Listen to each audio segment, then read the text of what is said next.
Oggi parliamo di Origini, un prodotto nuovo.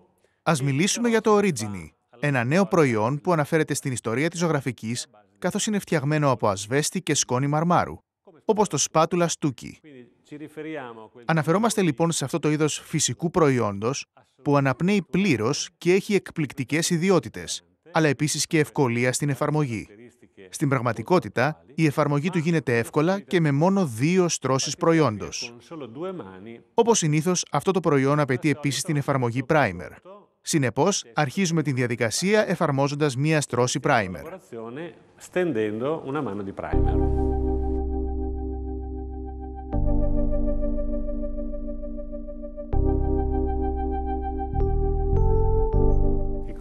Αφού επιλέξουμε το χρώμα από το δειγματολόγιο, αναμειγνύουμε την απαιτούμενη ποσότητα χρωστικού, ώστε να επιτύχουμε το επιθυμητό χρώμα. Στη συνέχεια, προσθέτουμε 20% νερό, ώστε να έχουμε σωστή αραίωση. Και στη συνέχεια προχωράμε στην εφαρμογή της πρώτης στρώσης.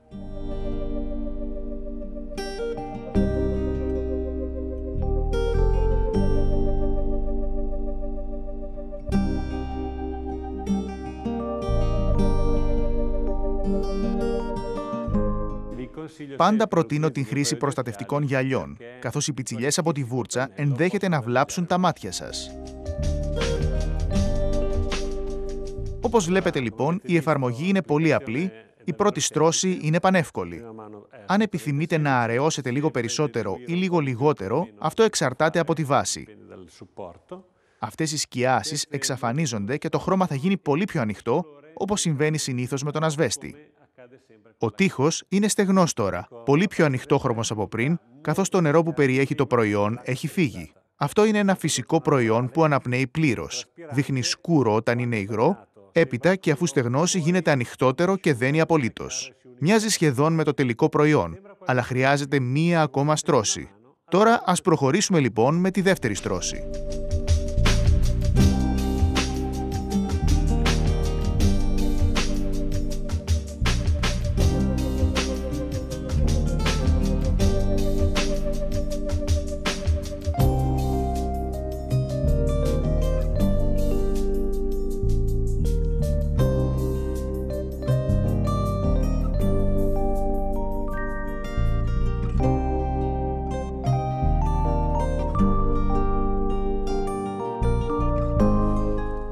Όπως βλέπετε, η δεύτερη στρώση έχει εφαρμοστεί.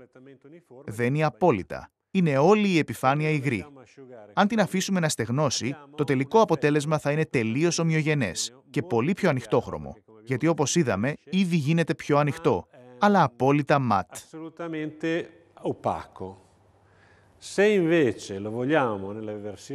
Αν θέλετε να έχει σατινέ τελείωμα, καθώς στεγνώνει, τότε θα το βλέπετε να γίνεται ανοιχτότερο. Πρέπει να πατινάρετε για να πετύχετε αυτή την ιδιαίτερη γυαλάδα, με την τεχνική της παλαίωσης.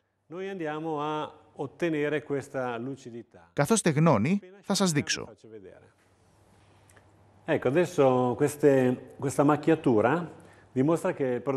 Δείτε, σε αυτή την όψη δείχνει ότι το προϊόν στεγνώνει. Σε αυτή τη φάση μπορούμε να το γυαλίσουμε με αυτήν την αρχαία τεχνική που κάνει τον ασβέστη να γυαλίζει. Δεν πρέπει να γυαλίσετε όπου το προϊόν είναι ακόμα υγρό, γιατί σε αυτή την περίπτωση μπορεί να δημιουργηθούν κοιλίδες. Αν δεν θέλετε κοιλίδες, πρέπει να γυαλίσετε μόνο στα σημεία όπου στεγνώνει. Μπορούμε να προχωρήσουμε λοιπόν.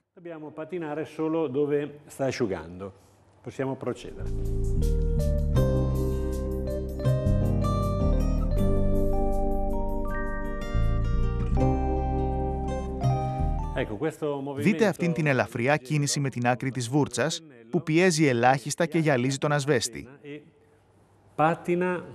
Το τελικό αποτέλεσμα είναι αυτό το ελαφρά ανομοιογενές σατινέ τελείωμα, πράγμα που είναι και η ιδιαιτερότητα αυτού του προϊόντος.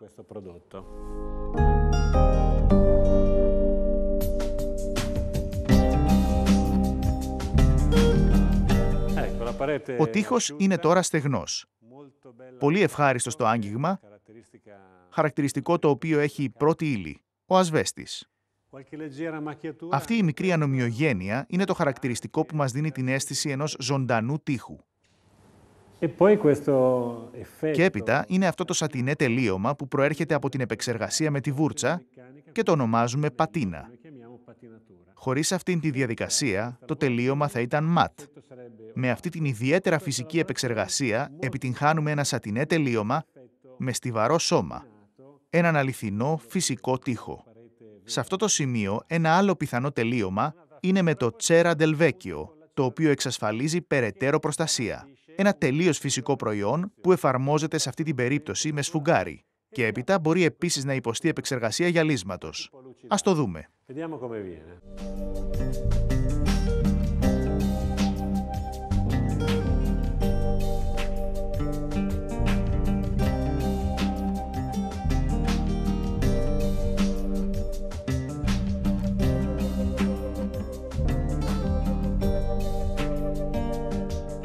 Τέλεια. Το κερί τώρα είναι σχεδόν στεγνό.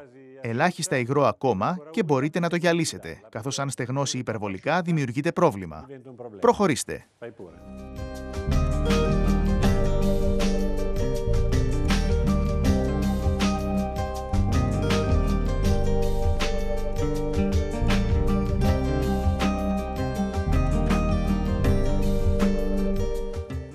Σε αυτή τη φάση έχουμε τελειώσει με το origini. Θα ήθελα απλά να σας δείξω ένα ακόμα πράγμα, ώστε να κατανοήσετε καλύτερα αυτό το προϊόν. Εδώ απάνω έχουμε το κερί. Το έχουμε γυαλίσει. Είναι πολύ καλά γυαλισμένο. Εδώ αντίθετα έχουμε απλά το πατιναρισμένο προϊόν. Θα σας δείξω τι συμβαίνει όταν αφαιρώ αυτήν την ταινία και βρέχω το προϊόν.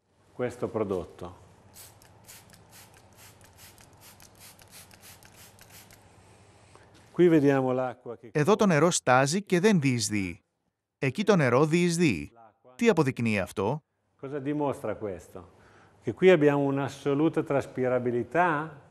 Ότι εδώ έχουμε διαπερατότητα και διείσδυση και από τις δύο κατευθύνσεις. Στην άλλη περίπτωση, αντίθετα, το νερό γλιστράει και φεύγει και διεισδύει μόνο σε αυτή την κατεύθυνση. Κατά συνέπεια, αναπνέει από μέσα προς τα έξω. Ένα προϊόν που μας επιτρέπει να έχουμε πολλαπλές λύσεις. Με κερί, χωρίς κερί, με πατίνα. Διαφορετικές καταστάσεις, με διαφορετικά φινιρίσματα.